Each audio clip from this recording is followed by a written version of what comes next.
And then all of a sudden, we started hearing this noise. We started frantically looking around, trying to figure out what this noise was. When it hit, it's like ear-piercing level. It just exploded. I was actually just calling on the name of the Lord, just like screaming, God, like help us, Was there a time while you were in the hospital that you were blaming God? It was 47%, I think, burned. While I was in the hospital, a long period of time where my face was completely wrapped up. It's a time that I will almost like desire to have back. It was so intimate with the Lord. I felt like God told me I needed to get up during the middle of a service and speak.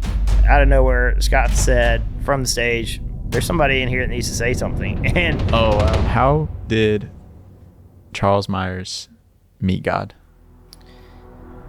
Man.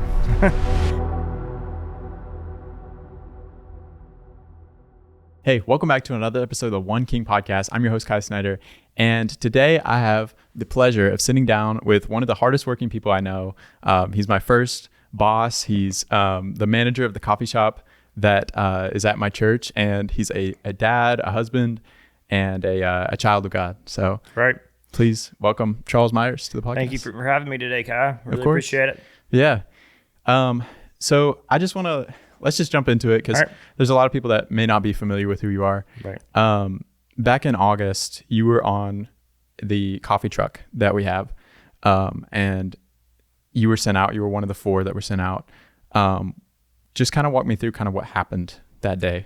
Yeah. So being the manager of the coffee shop and the coffee trucks at the time, I scheduled, and we were getting ready to go to a huge event at Wake Forest University. It was going to be at the LJVM Coliseum, and it was a move-in day. We were expecting well over 1,000 people, so we had our big truck going out, and I had probably my 3 best employees, like the fastest, the ones that could get the stuff done very quickly, probably the most seasoned vets, and we all got on the coffee truck that day, and I mean, Kai, when I tell you, like, there was something different in the air that day, there truly was. Like, there was like a sense of joy in the air.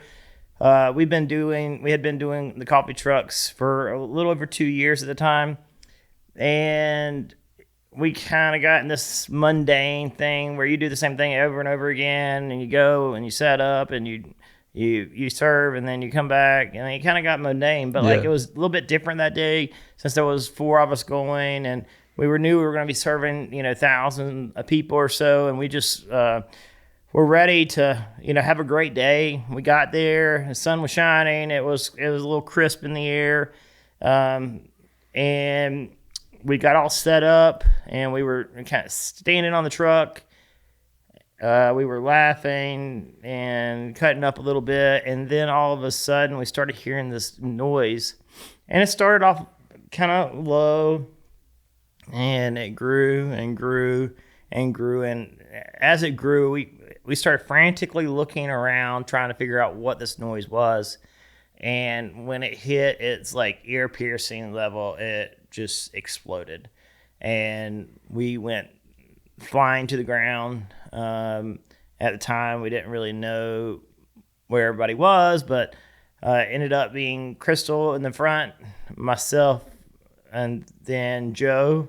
And then Rochelle, she was in the back of the truck, and she went out the rear door. So we kind of realized what had occurred. I guess in the chaos, we started like crawling because we had to crawl over the front seat to get out of the truck. Yeah. And God blessed us by the fact that the doors blew off the truck, and we were able to kind of just fall out, crawl out, and then kind of fall to the ground because it was a really high up truck. And I see Crystal rolling, I see Drew rolling, and just like screaming out in agony. And somehow, I don't know how, but I ended up landing upright on my feet. Or I guess I may have got up fast. I don't really recall, but I know I ended up standing up and just screaming out in agony. And I was told later that I was actually just calling on the name of the Lord, like screaming, God, like help us, And so it was just a chaotic thing. Like I can't imagine what it was like for anybody that like was nearby. Actually, the Winston-Salem Police Department bomb squad was actually really close by. Yeah.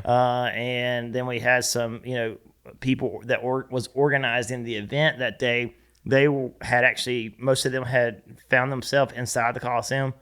But, we were just so thankful that, there was no customers there yet Right. or anybody really nearby. So, Yeah, because all this happened like right before you actually like opened up. yeah, right? so it was around 7:15 maybe in the Okay. morning, roughly around then, because I think we were supposed to start around 8 o'clock, and we were Yeah. expecting some people to be there a little early. Yeah.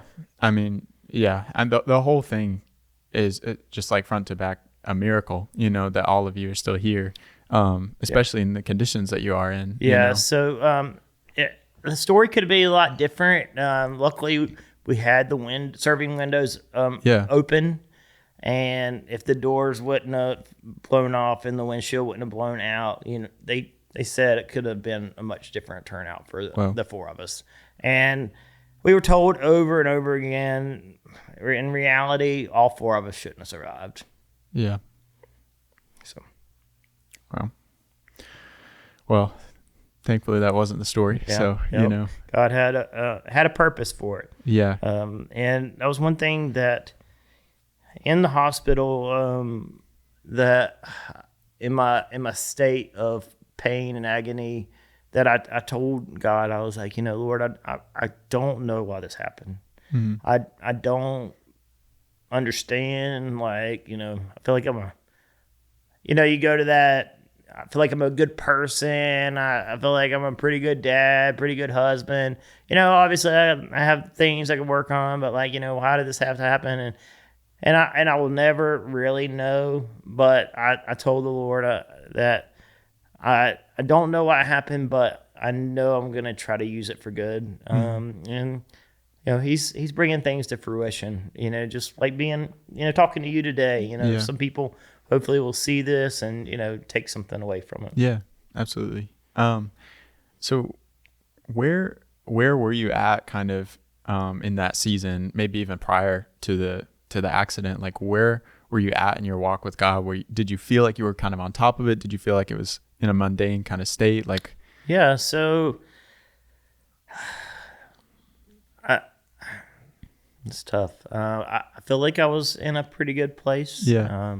I have always, or at least for the last part of, I got really like rebaptized, I guess is a type word, at 21. I'm going to be 40 tomorrow. Okay. I mean, so Wow. For quite a long season. I mean, obviously there was mountains and there was valleys along the way, but I mean, I had tried to make God a big part of my days. I was in the Word, reading other books, and that would help me in my walk, listening to podcasts, those type of things. Obviously, I always could have been better, like my prayer life and that kind of thing. But for the most part, I felt like I was in a pretty good season. So it was kind of caught me by surprise. Yeah. Yeah. I imagine that probably, I mean, maybe shifted some things. Like you said, you were kind of like confused why did it happen and everything. And it was a hard season. Yeah. Has that like changed your relationship with God, or is it kind of like just more reestablished it in a way? So while I was in the hospital, there was a long period of time where my face was completely wrapped up and I couldn't like see anything. I would have to have my mom or my wife read my text messages to me, kind of keep up with those things. But I would only ask like maybe twice a day to like catch me up. And so not having my device, my time with the Lord was just so amplified. I mean, it was crazy, the way that the Lord worked. I would pray for all my doctors and nurses that came in the room. I was so intentional in my prayer life because I wasn't distracted. Yeah. That it's a time that I will like almost like desire to have back Mm. because it was so intimate with the Lord. So there's a little bit of a longing for that.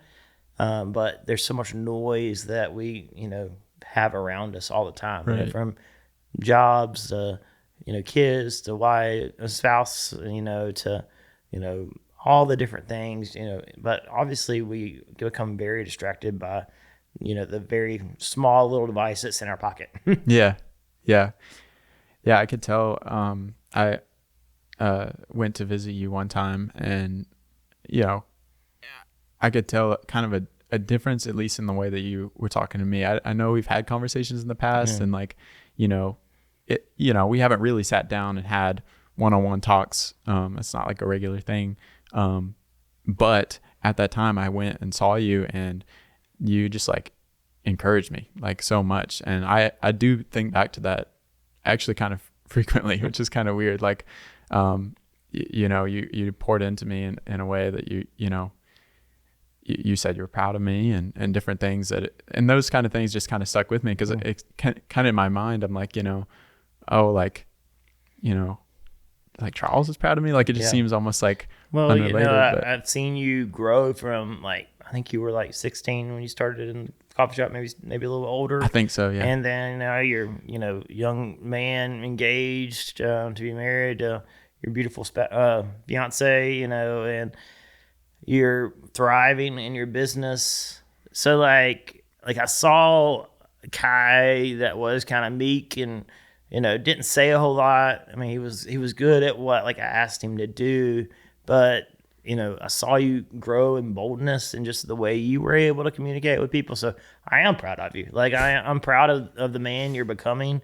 And also I had this thought today, and I hope that it comes true, but I was the way you take care of your brother is amazing. And I would love to see Zach on this podcast one day. I would just love to hear. I mean, obviously you've grown up with him and you've experienced life with him, but it's not, normal for everyone else. And I would love to hear Zach's perspective on life. Oh yeah, I would love to. I think he's one of the people that I have kind of on my list that's like, oh, I would love to get him on and talk. I think that would be a lot of fun. But so being the manager of the coffee shop can be kind of a lot. I know in the season you're kind of stepping back into that role a little bit. And I know, how long has it been? How many years? Yeah, so June will be 5 years that we've been open, and I mean it's been a wild ride. I was asked to step away from my career as a teacher. Oh wow! So I had taught for 13 years. And when the coffee shop was opening, they asked if I would come in as a dual role. I would continue to manage production, kind of oversee it, and then also manage the coffee shop. And then, so I was like, okay, I can handle that. That's probably around a little over 40 hours a week. And then it was like, well, I think we are going to, Hopkins University's, they gave us a truck, a small truck. Let's equip it and make it into a coffee truck. And I was like, okay, we can do that. Right. And kept growing and scheduling the coffee shop small coffee truck. And then also, I oversee the lighting and scheduling the sound people, pro presenter, and camera ops and the switcher, as well as this person who takes pictures for social media for Sunday. So I was I had a lot of balls in the air. I was juggling a lot. And then all of a sudden, we closed down our food truck, and I'm told that we're going to also have a big coffee truck as well. And then Crystal's going to also come on and co-manage with you. And so y'all just kind of figure it out. And so it was a lot. And so this season actually has things have slowed down a little bit. Yeah. I was told when I first came back I could only work for 20 hours a week, and so I've done that since about mid-November. Okay. But now my hands and things are getting where I can use them a little more. So I'm getting myself back into the coffee shop, and we've since closed down our coffee truck venture, and even though we still get requests for it almost weekly. Right. So Yeah, that makes sense. So I guess one question that's kind of come to mind, and I think, maybe people may look at it a certain way and say, okay, well, you have a coffee shop in a church. Right. Like, people may say, well, Jesus flipped tables with people selling stuff. Like, where have you come in contact with people asking those types of questions, and how do you explain that? Yeah, so I actually was on the board here at the church when the discussion of a coffee shop came to mind. And this was before I was actually on staff, and I was like, no way, we're not going to do that. I think at the time we owed $3 million on the building. Oh. And I was just like, Yeah. there's no reason why we should go in more debt. Right. And so I actually started prayer walking around the building, praying for the debt to be cut. And the next thing I know, within a few months, the Lord answered that prayer. We became completely debt free. The church was paid off. A total $4 million was paid off, and I guess it was probably about 5-6 years. Wow. Because we've been in the building for 10. And so I was told right after that, oh, by the way, somebody gave all the money to start this coffee shop. So it's going to happen one way or another. Wow. So we started off actually as Hope Coffee Co. And very quickly we got a letter from a place in Texas that had the same name. I remember. So we put our heads together, and we were just like, we have been given this money. God's been faithful. We are willing to give away our coffee to people who are in need. So we went with the name Giving Coffee. And then not long after that, our pastor, he started his own nonprofit called Hopefuls Inc., and which is a weeknight meal for kids in elementary school. It looks kind of like a Lunchable. And so as a former teacher, I saw kids who could utilize that. So these meals are sent to their school, and they take it home with them, and it's a night meal for them, because they might have lunch, they might have free breakfast, and might have free lunch through government assistance, and then they will then have a meal for at nighttime.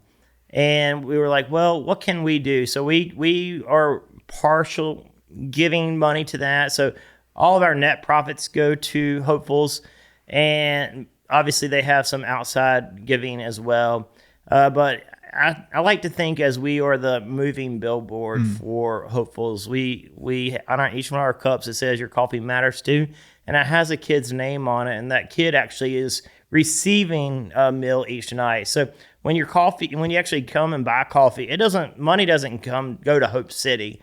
The extra money, the net profits, they go to Hopefuls, which is its own nonprofit, and that way they can get a meal out to a kid. That's awesome. Yeah. That's really beautiful. Was that something that kind of came naturally, or how did that form? Yeah. So Pastor Scott, he in the Wesleyan Church, which Hope City is under the Wesleyan umbrella, after 10 years of service, you get to take what's called a sabbatical. And a sabbatical is 10 weeks paid vacation where, your job is secure, you're paid for, and you just get to take some time away from for yourself to just relax and take a breath. And knowing Pastor Scott well, we're actually friends outside of the building, he was burned out. He was tired. We had so many job changes here at Hope City, people coming, people leaving, people having to leave because of the choices they made. And there was just a level of burned out. And he actually was right down the road from where we're sitting at a gas station pumping gas. And if you know Scott, he does not like clutter or mess. He doesn't like dirty. And he got back in his car, and he saw there was actually a Lunchable wrapper stuck to the bottom of his shoe. And he's like, what in the world? And literally God showed up in that moment and was like, "This is your next step. Like this is what you've got to do. You got to figure it out." And he came in and he talked to our executive director of our coffee shop, Jamie Vi, and he was like, "Listen, like we're gonna do this. I need you to start, spinning your wheels of how we're gonna make it." And we started off with 30 kids at one school, and it has grown to next year. It'll be 12 schools serving 30 kids per day. So over 3,000 meals a week. Wow. Yeah. I mean, and that's with volunteers. And so we haven't even got to the point of like outsourcing like delivery and all that stuff. So that's actually hands on the ground, doing things each and every week. And they cook on Mondays and they deliver Mondays and they deliver on Wednesdays, and you can volunteer. Anybody can volunteer there. That's crazy. That 3,000 meals. Yeah. Wow. Well, let me check my math, but it's something like crazy like that.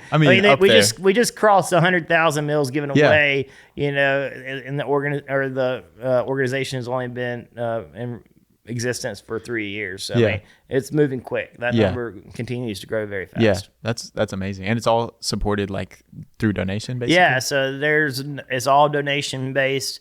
Again, the coffee shop funds some of that, and then we've had outside giving from individuals and from corporations.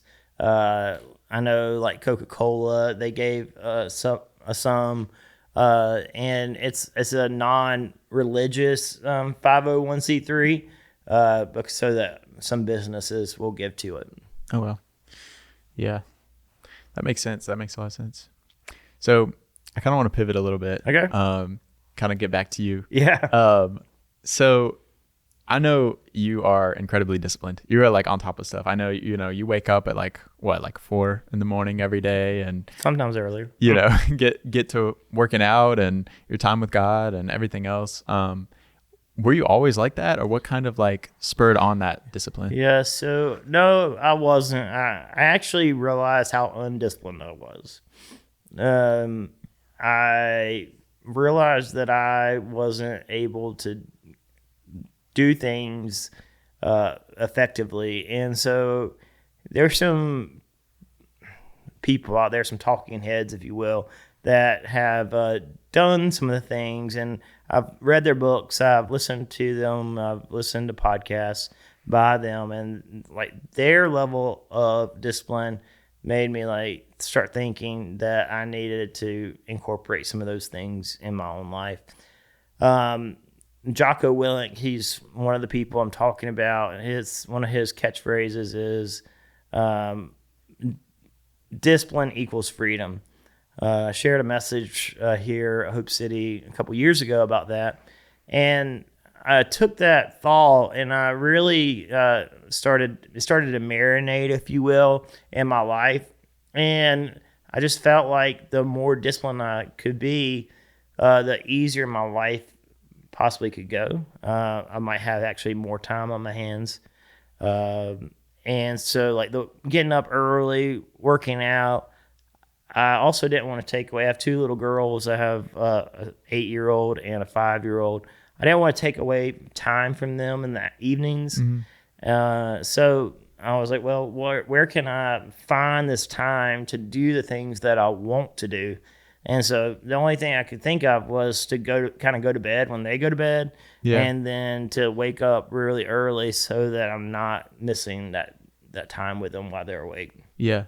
I think that's really admirable. I heard something recently that was like, this guy was talking about how he's incorporated like time management into what he does. And he's like, I have these hobbies and these things that I want to do, but if I want to do a hobby or do this extra thing that's going to work on me, for me, then that shouldn't come at the cost of, my loved ones and my time with them. And so like, I think that makes a lot of sense to like, okay, well, where else can I divvy it out? Where else am I wasting time? Yeah. Yeah. I also used to work at a school. It was a leadership academy.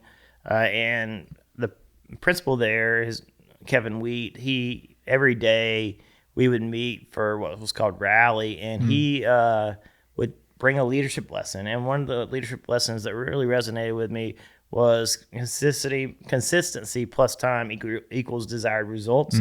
I think that's more of a John Maxwell thing. But it's so true. Like Yeah. the more consistent you are, if you are going to eat the correct things over and over again, you're going to see a difference on the scale. If you're working out with that, then you're going to see even more results.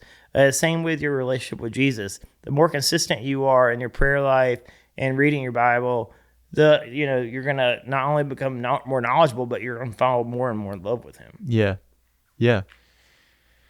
Yeah, absolutely. I think that's true. I think it's really easy to forget that though. Like, I can skip it this one time or whatever. But yeah, I think that quote, like consistency plus time equals a desired outcome. I've heard Scott say like on several occasions. Yeah. I believe it. I believe John Maxwell coined it, but I may be wrong. But it's so true though. I think about me personally. I used to be really disciplined in my eating, and like I saw a result. Like, I mean, that consistency plus time, like I saw those desired results. And after my accident, that's one thing that I've kind of laxed on, if you will. And like I can tell a difference. Like I don't feel as good. And it's not because of the accident that I don't feel as good. Like it's because like I'm not doing the things that I know in my head that I need to do to have those desired results, and then you feel differently. So it's part of life. And I always there's some men that I mentor, and I try to always encourage them, like, if you kind of fall off the wagon today, don't fall off the wagon again tomorrow. And that kind of thing. And it's just part of life that if you continue to do the right things over and over again, then you're going to get like down the road, if you will, where if you continue to do the wrong things, you're going to continue to go backwards down the road, right. And it just is part of things that resonate with me, and I've seen good results. Yeah. Have you because with me, like I know, like I'm in the season of my life really trying to ramp up, like being disciplined and on top of things, not wasting time and all that. How, like, have you battled with any kind of like shame about that? Because like, what do you do when you've missed the mark again and again and again, and you just feel like, okay, well, at this point, it just seems like, Yeah, I mean, I think it's easy to just kind of throw your hands up and say, screw it. And I mean, excuse my French, but like, I think so. Like, I will think about myself, because eating is one of the things that I struggle with the most. And I'll say I'll have a piece of cake, but I'll be like, well, that was pretty good. Let me have a second piece of cake. Mm-hmm. And I think that you get to the point where you miss the mark over and over again, and you will just kind of turn your back on it completely until you realize, hey, I've really it's gotten out of hand, and I've gone from a small shirt to an extra large shirt very quickly. Yeah. And I think once you kind of open your eyes and realize, hey, I'm not where I want to be. That can be in anything. That can be in your relationship with God. It can be in your relationship with your loved ones. God's got a way of opening your eyes to things and trying to get you back on track. Mm-hmm. Yeah, I think that's really good. So how did Charles Myers meet God? Man. So I had this like experience when I was 10 years old. I can remember it to this day. I was outside playing basketball in my front yard, and I felt like I had this audible voice kind of come out of nowhere, calling me into a relationship with God. And actually tore my ACL like not long after that.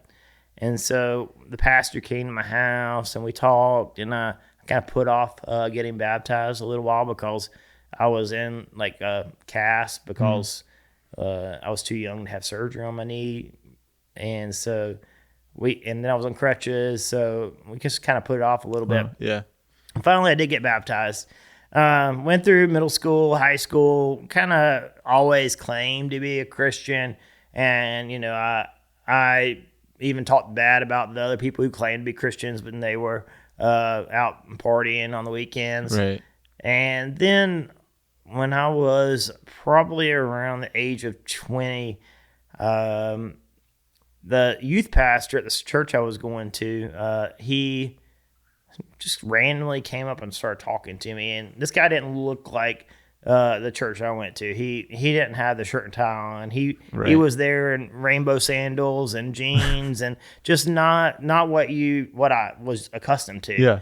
And there was some friends of his that were there at the church, and I started getting wind that they were doing like a youth thing that was growing. It was called Fusion 127, and I was in college, and I didn't really know of any groups around, so I got involved helping with tech for this, and like the guy just set me on fire. And I went on a tour in Florida with this group, and it was like acting and worship and teaching for children's homes on the East Coast, and I went with them.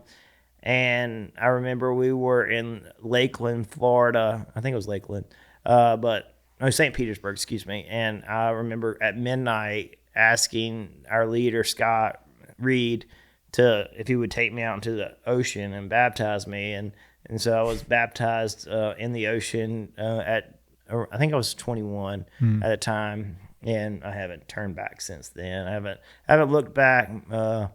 My wife is a lady of the word. She has such a desire to teach other women and actually anyone how to study their Bible. Yeah. That's her whole passion for teaching at all. Like, she teaches first grade and she teaches reading, and her whole why she stays in education is because she wants to teach kids how to read so they can read their Bible. That's incredible. Yeah. That's amazing. I didn't know that. Yeah. So that's really her cool. whole why. Like, I've never met someone with a bigger why than she has. And, that's just to answer your question. Since I'm around 21, I've lived for the Lord, and I know when God is telling me something. I have this almost like feel like my heart's beating on my chest feeling. And I know that it's not me thinking to do these things. Like, I feel like he tells me, and when my heart starts beating out of my chest, I just know that that's him, and I'm doing something. I had something like this happen recently. It was not long after being in the hospital. I felt like God told me I needed to get up during the middle of a service and speak. And being a tech person, I started thinking about all the microphones and where they were and who had them, and it was like I couldn't shake it, and I kept on trying to fight it, saying, like, this isn't of you, Lord. Like, I know Scott doesn't even like people sharing out, like he's afraid to give a live mic out, and I was like, I fought it, and then all of a sudden, out of nowhere, and when I say that this hardly ever happens, it hardly ever happens. Out of nowhere, Scott said from the stage, "There's somebody in here that needs to say something." And oh, wow. I mean, and I had I was like, "Oh my goodness, Lord! Like, how could you have known?" And like, for him to know, like, it's just amazing. And I got up and shared, and then it like sparked for other people to share, and it was just an incredible time. I mean, and like, it only happened that service, so it was of the Lord, and that's just how he speaks to me. I feel things in my head, and then I have this unshakable feeling inside my body where I feel like my heart's pounding, even though it's not, and that I have to do it. And I remember it was probably over 10 years ago. We were still meeting in Lefford High School, and I had that feeling, and there was a guy in front of me I was supposed to share Christ with, and like, I passed him on to someone else. And I told God that day, if you ever give me this feeling again where I'm supposed to do anything, I promise you I'm going to do it. Yeah. And I've been faithful to that ever since. That's good. Yeah. That's awesome. I didn't know that whole thing about like I didn't know Scott like said that, and it was like Yeah, I mean, it wasn't planned or that's anything. It was crazy. just so like Holy Spirit driven. Yeah, Awesome. yeah, that's amazing. So I know you said earlier on that you got baptized at 21, but you said it was like a rebaptism. Yeah. What kind of like? I guess the reason I'm asking is because I was baptized at 14, and to be honest, like I don't really know. I mean, I'm sure God used that and everything, but I feel like it was honestly just like oh, I'm 14, I'm a Christian, I haven't done this yet, Yeah. like I need to go do it, and I haven't been baptized since. Yeah. Would you encourage I mean, that I think it's one of those things where like if you realize that. I mean, obviously, you don't have to do this. I'm not saying that you have to. I don't Yeah. even know if you have to honestly go underneath the water and back up for you to go to heaven. Like, I think it's Right, just an right. outward expression of your faith. Yeah. And I feel like from the age of 10 or whenever I was baptized, 10 or 11, till the age of 21, like, even though I would call myself a Christian, I think I probably would have even gone to heaven. I just felt like I wasn't living out a Christian life. And I'm not saying that I've been perfect since the age of 21 by any means. Right. But I mean, at 21, I just like this had, again, that in unshakable feeling that it was time to do it. And again, Kai, if you feel like that it's something that the Lord really wants you to do, that you need to like have this outward expression again, then go for it. Mine was an intimate thing. Like it was just a few people on the beach and me and the pastor out on the ocean. And I think that's great. Like, Yeah. I mean, it could be in your backyard in your swimming pool with just, I don't think that there's anything magical about it. I think it's just, the Lord kind of calls you to do it. Yeah. It's been just something like that comes to my mind every now and again. And I'm not, I kind of wrestle with it. Sometimes I'm like, okay, is God saying like, you should do this because it would be good to like, have that moment of dedication? Or is this just me like thinking, well, I did it at a time that I wasn't like I was a Christian, but I wasn't like living it, so. Yeah. And I think sometimes as you get older, it seems a little weird to go and do it because are people going to think I wasn't a Christian beforehand? Yeah. This guy that was running camera around almost every Sunday, like serving the Lord, like, was he really not believing prior to? Right. So I think that's the case, like for some people, but also I don't think that we have to worry about what people think. I just don't think that it's our business. It's between you and the Lord. Whatever you feel like He's calling you to do. Yeah, I agree with that. So I honestly think just your faith and your rootedness in God is like really encouraging. Like the fact that you went through this whole thing and you stayed faithful to God is just like impressive. But I guess my question is, was there a time while you were in the hospital that you were blaming God, or that you were just kind of you felt hopeless, like you're walking away, or Yeah, I don't think I ever had a time where I blame God, because I don't believe that God's going to allow anything bad to happen under His. I mean, obviously He's all knowing, He's all powerful, but there's also things that happen like in life. I mean, I don't believe that He believes or He thinks it's a good thing that kids are murdered, or you have or whatever. I don't think that He sees any of that as good, and He is all in control and He can stop anything He wants. But also, like, I think that God's good no matter what. And I just wanted to, after the fact, to be able to share His name on high, and I believe that all the opportunities I've had, and all the opportunities I have, even on the calendar coming up, to share the story are for good. I actually was speaking with a lady that's very entwined with High Point basketball team and just High Point University in general, and I got to share my story with the basketball players, and she shared with me earlier that she continues to hear that being brought up about just my faith and how, like, I walked through it and how I talked to them about facing adversity, because everybody faces adversity. It looks different for everyone, and I believe that God's good no matter what, despite everything.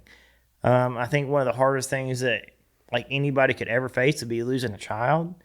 But that's not my story. My story is going through a traumatic experience, and I had to just come to terms that this happened, and I'm going to use it for good. I'm going to share his faithfulness, because I know I could have been in heaven that day, but he had reason for me to survive and be here and be able to walk my girls down the aisle, hopefully, and all these things. And so I'm just grateful that I survived, because I do think that I still have a job to do on this planet. Yeah, absolutely. I think that's beautiful, to be honest. Yeah. I mean, I think so often, as I was laying there, or even after being in the emergency room and them telling me like, oh, you don't have a pulse in your fingers, like more than likely you're going to lose your fingers. Wow. Just about how like my prognosis probably was a lot worse than it turned out to be. I mean, yes, I was 47%, I think, burned. I've gone through countless surgeries and treatments and therapies, but at the end of the day, it could be so much worse. It could be so much worse. And I'm just grateful that it wasn't, because I can't imagine what life would be like with it being worse. Yeah. Well, Charles, thank you so much. I really do appreciate this. And sitting down and talking over everything. I think this is really encouraging. I hope this encourages people out there. Is there anything else you wanted to touch on about the story? Or I just want to encourage anyone that possibly is going through any type of adversity. I don't care what is going on in your life. Like, you are going to probably face it at some point. Just in general, it can be the smallest thing, but there's always going to be something coming up against you, and you cannot allow your faith to waver in those seasons. You need to partner with God, probably even greater during those seasons, to be ready to fight against the temptation of the devil. Because he will tell you lies through that season of life. If you're going through adversity, it'll seem like the punches continue to come. I know for my wife, in that season of life, her brother was diagnosed with cancer. I had gone through, I was in this explosion, and she was also trying to be teacher, start a school year, be mom, take care of myself, tend also to her brother. So, I mean, it was just a crazy time.